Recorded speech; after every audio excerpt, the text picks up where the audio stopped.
digamos, presuposiciones ideológicas, es mucho mejor que declaren su ideología, porque todos tienen una ideología, pero que cualquiera que sea su ideología, lo importante es que podamos juzgarles por sus hechos, es decir, por la calidad de sus investigaciones y la posibilidad, una vez más, de contrastarlas, de confirmar que a través de hechos reconocidos, pues tienen razón o no tienen razón y contribuyen seriamente al debate nacional. Me gusta señalar, ya que tenemos aquí al responsable, el gran papel que la IREF, que es una agencia, no es precisamente un think tank, está haciendo en ese sentido en este país, contribuyendo a la aclaración de muchos de los debates públicos sobre la asignación de recursos, sobre los procedimientos administrativos presupuestarios y sobre la forma de funcionar de las administraciones públicas. Bueno, pero los think tanks privados y think tanks ideológicos están muy bien. Es una gran idea y a mí me parece que contribuyen a que el debate en nuestras sociedades sea más moderno y sea sobre todo más transparente y reconocible. Sí, básicamente yo creo que parte de la pregunta es diferenciar, es decir, hace 30 años, 40 quizá, no existían economistas en el mundo político, ¿no? Y de pronto pues han proliferado, o hemos proliferado. Y yo creo que es importante tratar de distinguir el economista como economista del economista como político, que son cosas distintas, ni mejores ni peores, son distintas. El papel, ¿por qué ha crecido significativamente el papel de los economistas en lo que es la gestión de la administración pública? Bueno, pues por la misma razón por la que ha crecido la importancia de los abogados del Estado, porque prácticamente cualquier decisión política tiene, uno, costes, reflejo presupuestario, y dos, afecta al marco jurídico. Por tanto, son conocimientos que es útil que se tengan en la administración.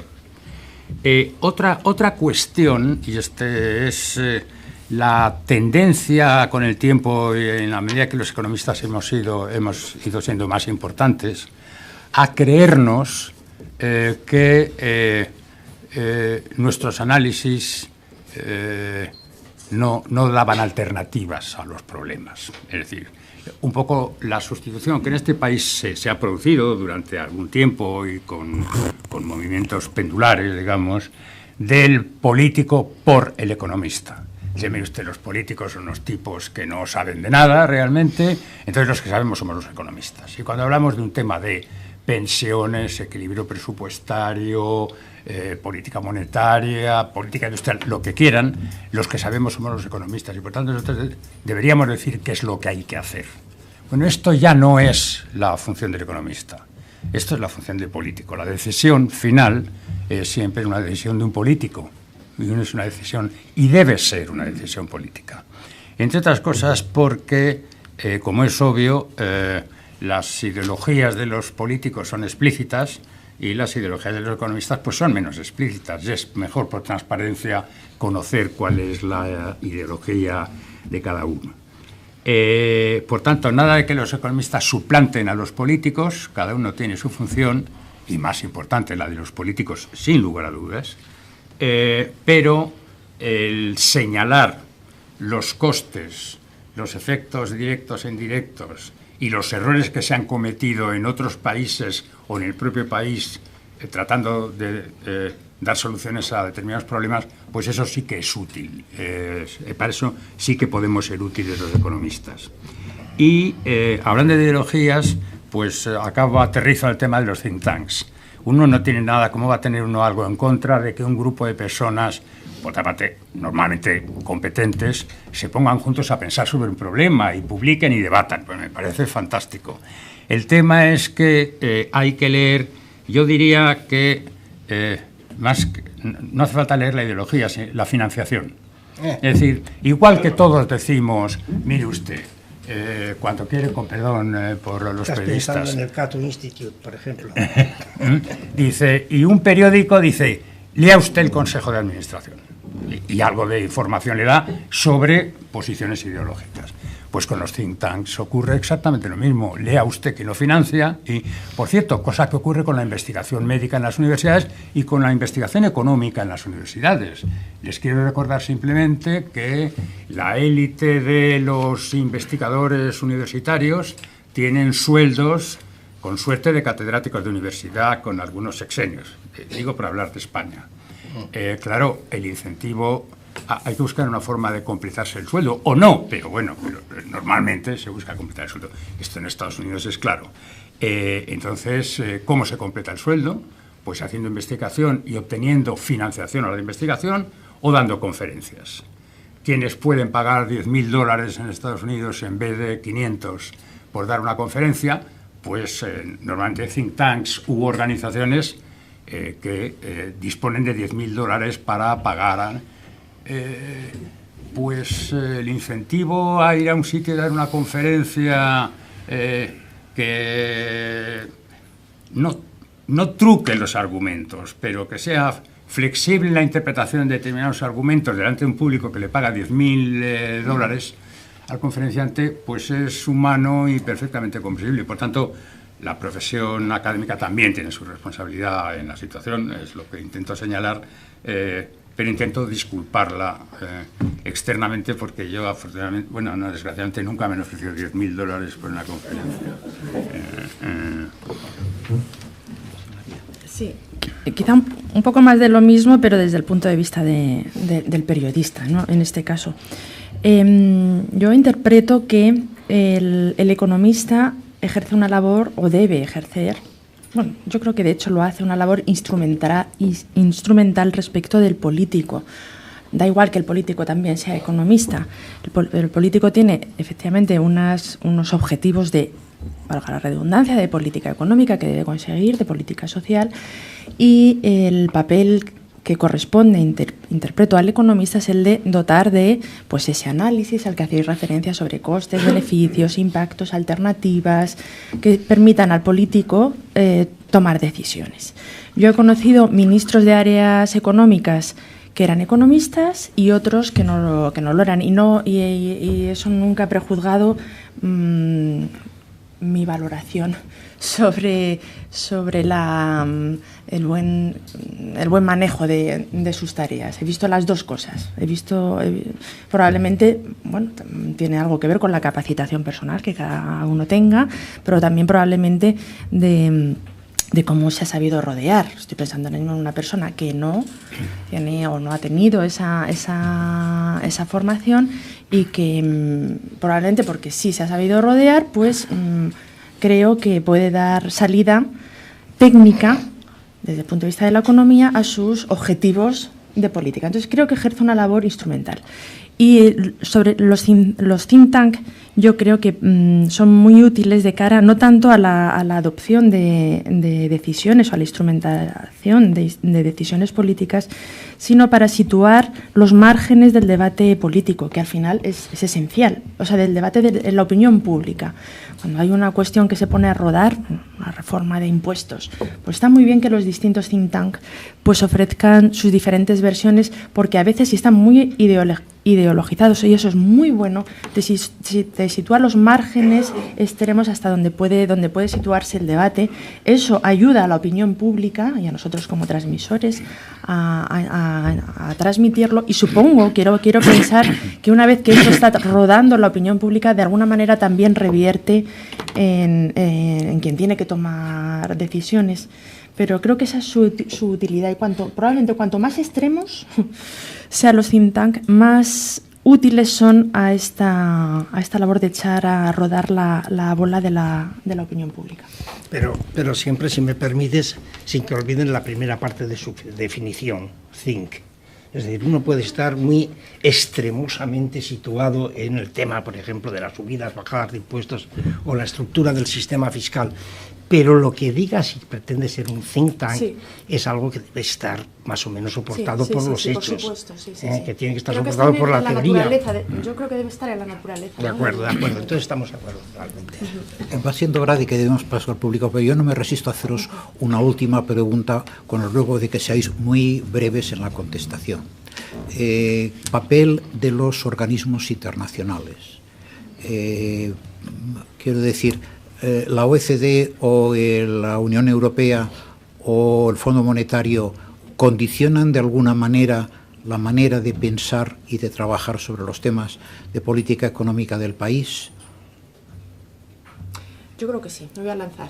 Soy la menos, probablemente la que menos base teórica tenga para decir esto, pero como observadora sí, porque contribuye a una uniformización del pensamiento económico.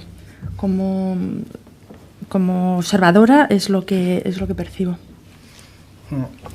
Yo creo que es verdad que contribuyen a dar unas normas, unas reglas sobre cómo se debe analizar una economía en un momento determinado y a explicar, dando una jerarquía, cuáles son las variables más relevantes. Oiga, mire usted, un déficit demasiado elevado es peligroso por esto, un nivel de deuda pública muy alto por esta otra cosa.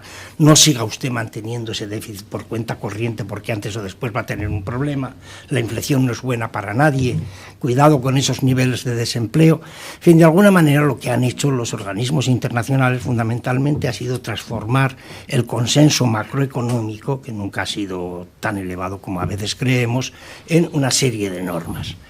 Y en ese sentido han ayudado ¿a qué? A hacer las economías nacionales comparables, a crear sistemas por los cuales tú sepas en qué medida un país está en mejor situación que otro, y en ese sentido transformar lo que son datos brutos en información útil para inversores internacionales o para cualquiera que vaya a tomar un riesgo de cualquier carácter en cualquiera de nuestros países. El imperialismo que a veces se achaca al Fondo Monetario, etcétera, no es tal. La verdad es que en última instancia el Fondo Monetario va aprendiendo constantemente de lo que de la academia sale y va modificando sus puntos de vista y sus focus, aquellas cosas en las cuales cree que hay que enfocar el interés del análisis de la situación económica y política de un país.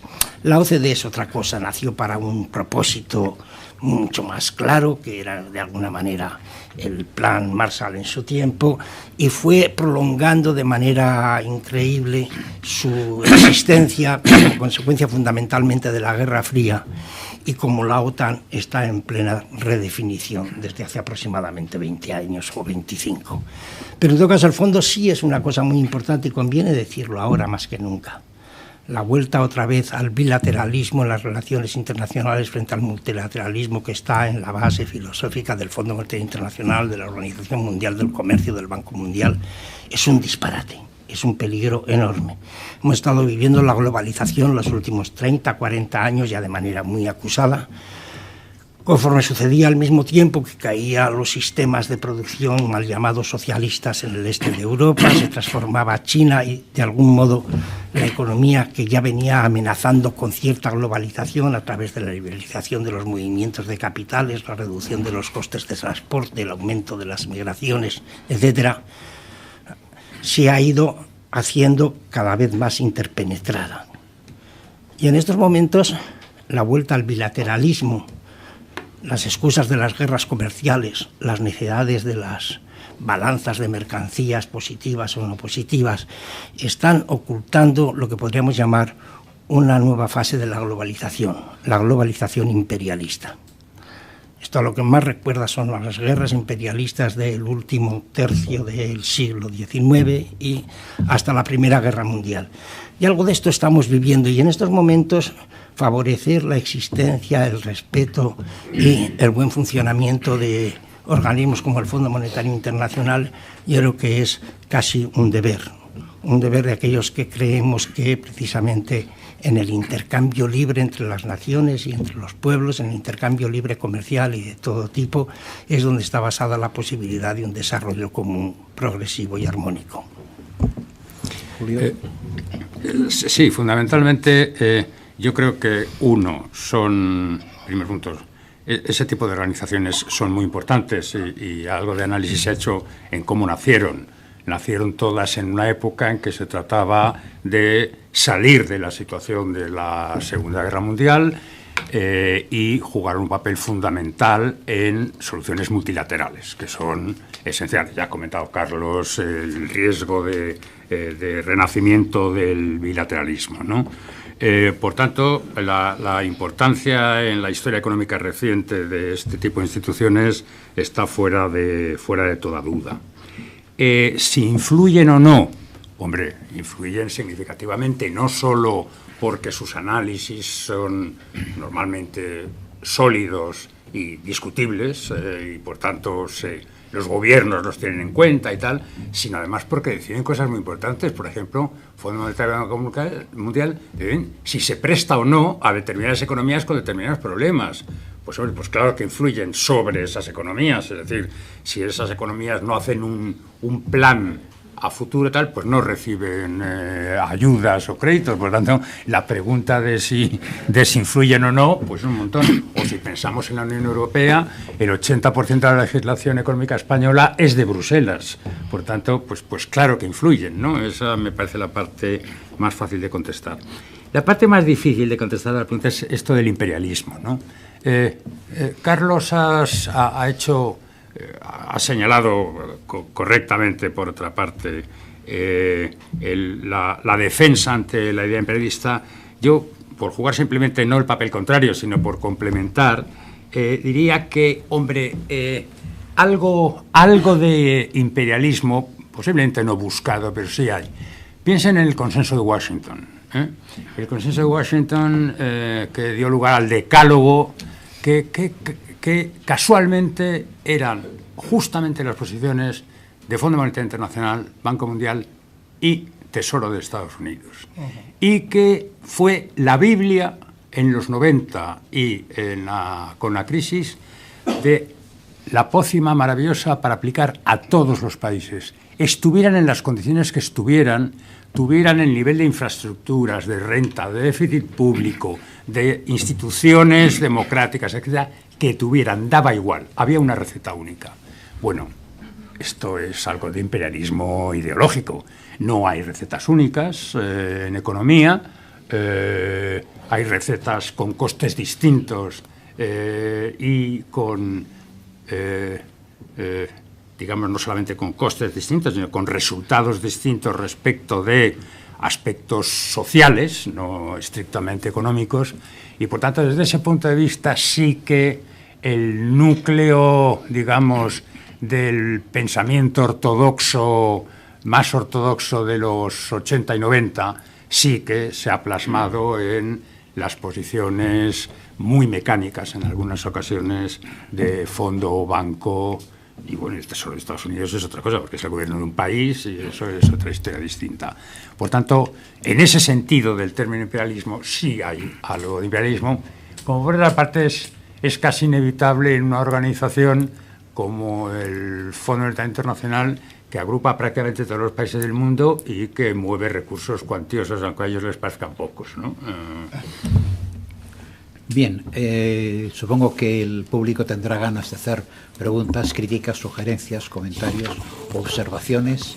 Tenemos unos minutos, pocos, porque también habrá que hacer algo de más provecho todavía hoy, esta mañana, pero aguanta.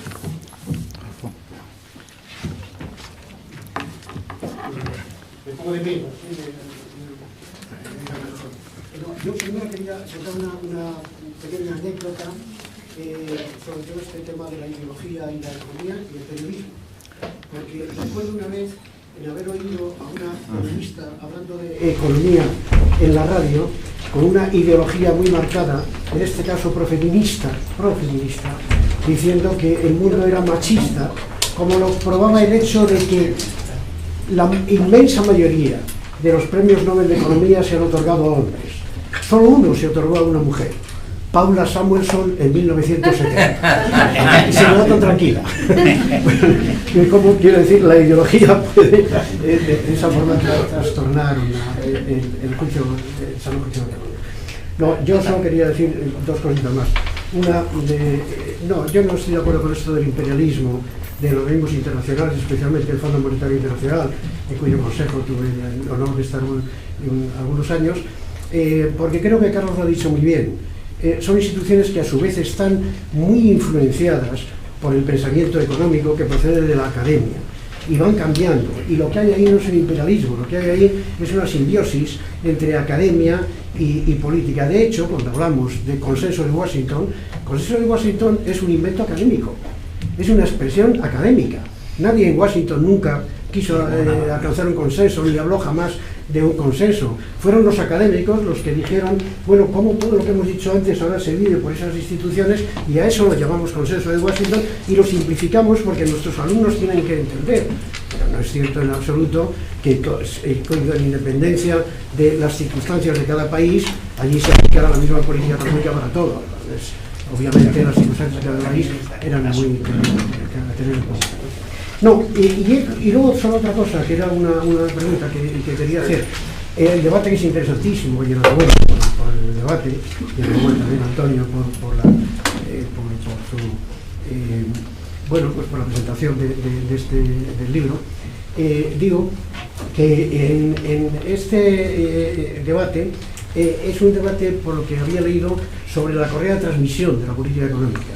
Y la correa de transmisión de la política económica, nos decía Rosa María, que ella agradecía mucho las conferencias de prensa, algunas que daba José Luis, o los que habéis dado en la Comisión Nacional de Mercadores, o en la Ministerio de Economía y tal. Lo que se ve además, yo por lo menos estoy sorprendido y horrorizado sobre las nuevas correas de transmisión. Cuando ve a uno a un personaje, a mi opinión, grotesco, como es Donald Trump, utilizando el Twitter como única herramienta, de manera que ha sustituido las conferencias de prensa de la Casa Blanca por Twitter, y ve cómo eso está teniendo un cierto impacto, pues uno se queda asombrado que si no están cambiando las cosas demasiado rápidamente. Y aquí sí que habría una pregunta, y es estas nuevas correas de transmisión, que son tan simplonas como esta otra, pero al parecer tan eficaces, ¿preocupan de alguna forma a los políticos en la transmisión de la economía, o cómo veis hacia dónde va esto? Pues si quieres te voy a dar yo un poco mi punto de vista. Sí, horroriza desde luego, pero esa manera de comunicar, de trasladar la política, las decisiones de política económica a través de tweets, por supuesto que horroriza a los periodistas, pero horroriza a los ciudadanos, ¿no? ¿Qué papel tenemos ahí los periodistas, ¿no? En situaciones como esas o en otro tipo de situaciones en la que estamos inmersos ahora mismo, que tiene mucho que ver también con la tecnología? Y es que la aparición de muchos medios webs, no todos, pero algunos sí que han contribuido a veces a devaluar pues lo que a lo mejor se podría entender que es el rigor necesario, ¿no? para la información económica y para la transmisión económica. No todos, hay honrísimas excepciones, pero algunos sí, y no es probablemente no tiene tanto que ver, o no lo sé, con la calidad del profesional, sino con la propia dinámica, la dinámica que está en la naturaleza de ese tipo de medios. Al final, por encima de el filtro que hemos de pasar a los tweets de Trump o a cualquier ímpetu que te puede venir dado por este tipo de tecnología, al final es periodismo, y periodismo es contraste. Es contraste. Entonces, si hay un buen oficio y una buena práctica del oficio, que quiero pensar que es la mayor parte de las veces, o por lo menos eso es lo que intentamos, yo creo que el antídoto a ese nerviosismo o a esa nueva forma de comunicar es el contraste.